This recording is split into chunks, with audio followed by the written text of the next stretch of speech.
Hello, നമ്മുടെ പുതിയൊരു വീഡിയോയിലേക്ക് എല്ലാവർക്കും സ്വാഗതം. എന്നത്തെയും പോലെ തന്നെ ഇന്നത്തെ വീഡിയോയിൽ നമ്മൾ 2 ഡിസൈൻസാണ് കാണിക്കുന്നത്. അപ്പോൾ നമ്മുടെ ഇന്നത്തെ ഡിസൈൻസ് ഏതൊക്കെയാണെന്ന് നോക്കാം.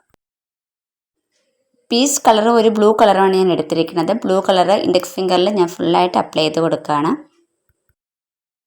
സ്മോൾ ഫിംഗറിലും ബ്ലൂ കളർ ഫുള്ളായിട്ട് അപ്ലൈ ചെയ്ത് കൊടുത്തിട്ടുണ്ട്. വളരെ സിമ്പിളായിട്ട് നമുക്ക് ചെയ്തെടുക്കാൻ പറ്റുന്നൊരു ഡിസൈനാണിത്. പീച്ച് കളർ മിഡിൽ ഫിംഗറിലും റിംഗ് ഫിംഗറിലും അപ്ലൈ ചെയ്ത് കൊടുത്തിട്ടുണ്ട്. 2 കോട്ടെങ്കിലും ഇത് അപ്ലൈ ചെയ്ത് കൊടുത്തെങ്കിൽ കറക്റ്റായിട്ടൊരു ഷെയ്ഡ് കിട്ടത്തുള്ളൂ.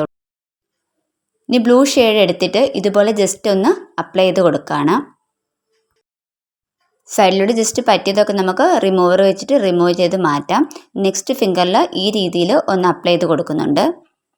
ഈ സിൽവർ ഷെയ്ഡ് ഞാൻ എടുത്തിട്ട് ജസ്റ്റ് ബ്രഷ് വെച്ചിട്ട് ഒരു ഔട്ടർ ലൈൻ വരച്ച് കൊടുക്കുന്നുണ്ട്. കുറച്ച് തിക്കായിട്ട് തന്നെ ബ്രഷിൽ എടുത്തിട്ട് അപ്ലൈ ചെയ്ത് കൊടുക്കണം, എങ്കിലേ ഒരു നല്ലൊരു ഗ്ലേസിങ് അതിന് കിട്ടത്തുള്ളൂ. ഈ ഫിംഗറിൽ ഞാൻ ബ്രഷിൽ നല്ല തിക്കായിട്ട് തന്നെ അപ്ലൈ ചെയ്ത് കൊടുത്തിട്ടുണ്ട്. ഇനി ഒരു സ്പോഞ്ചിൽ ഞാൻ ഈ സിൽവർ നെയിൽ പോളിഷ് ഒന്ന് അപ്ലൈ ചെയ്ത് കൊടുക്കുന്നുണ്ട്. ജസ്റ്റ് ആ ബ്ലൂ അപ്ലൈ ചെയ്ത് കൊടുത്തിരിക്കുന്ന 2 ഫിംഗറിലും ഇതുപോലെ ഒന്ന് ചെയ്ത് കൊടുക്കുകയാണ്. അപ്പോൾ നമ്മുടെ വർക്ക് കംപ്ലീറ്റ് ആയിട്ടുണ്ട്. ഇതാണ് ഇതിൻ്റെ ഒരു ഫൈനൽ ലുക്ക്. ഇഷ്ടപ്പെട്ടോ ഇല്ലയോ എന്നൊക്കെ നിങ്ങൾ കമൻറ്റ് ചെയ്യുക. അപ്പം നമുക്ക് അടുത്ത ഡിസൈനിലേക്ക് പോകാം.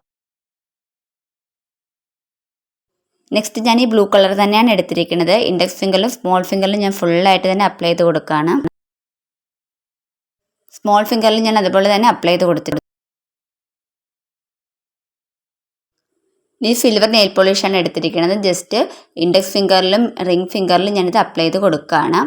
ഈ ബ്ലൂ വെച്ചിട്ട് ഡോട്ട്സ് ഞാൻ ഇതുപോലെ ഇട്ട് കൊടുക്കുന്നുണ്ട്. മാസ്റ്റിക് വെച്ചിട്ടാണ് ഞാൻ ഡോട്ട്സ് ഇട്ട് കൊടുക്കുന്നത്. 2 ഫിംഗറിൽ ഞാൻ ഇതുപോലെ തന്നെ അപ്ലൈ ചെയ്ത് കൊടുത്തിട്ടുണ്ട്. ഇത് യു പിന്ന് വെച്ചിട്ട് ചെറിയ 2 ഡോട്ട്സ് വീതം ഞാൻ ഇതുപോലെ ചെയ്ത് കൊടുക്കുന്നുണ്ട്. എല്ലാ ഡോട്ട്സിലും നമുക്ക് ഇതുപോലെ ചെയ്തെടുക്കാം. നിങ്ങൾക്ക് ഇതുപോലെയൊക്കെ നെയിൽ പോളിഷ് അപ്ലൈ ചെയ്യുന്നത് ഇഷ്ടമാണെന്നുണ്ടെങ്കിൽ ജസ്റ്റ് ഒന്ന് ട്രൈ ചെയ്ത് നോക്കൂ. നമ്മുടെ വീട്ടിലുള്ള ഐറ്റംസൊക്കെ വെച്ചിട്ട് നമുക്ക് ഇതുപോലുള്ള ഡിസൈൻസൊക്കെ ട്രൈ ചെയ്ത് നോക്കാവുന്നതേ ഉള്ളൂ. അപ്പോൾ നമ്മളത് ഫിനിഷ് ചെയ്തിട്ടുണ്ട്. ക്ലിയറും കൂടി അപ്ലൈ ചെയ്ത് കൊടുത്ത് നമുക്ക് ഡിസൈൻ ഫിനിഷ് ചെയ്യാം. ഇതാണ് ഇതിൻ്റെ ഒരു ഫൈനൽ ലുക്ക്. ഇഷ്ടപ്പെട്ടില്ല എന്നൊക്കെ കമൻറ്റ് ചെയ്യുക. അപ്പോൾ പുതിയൊരു വീഡിയോയിലൂടെ നമുക്ക് വീണ്ടും കാണാം. വീഡിയോ ഇഷ്ടപ്പെട്ടാൽ തീർച്ചയായിട്ടും ഒന്ന് സബ്സ്ക്രൈബ് ചെയ്ത് സപ്പോർട്ട് ചെയ്യുക. ബൈ.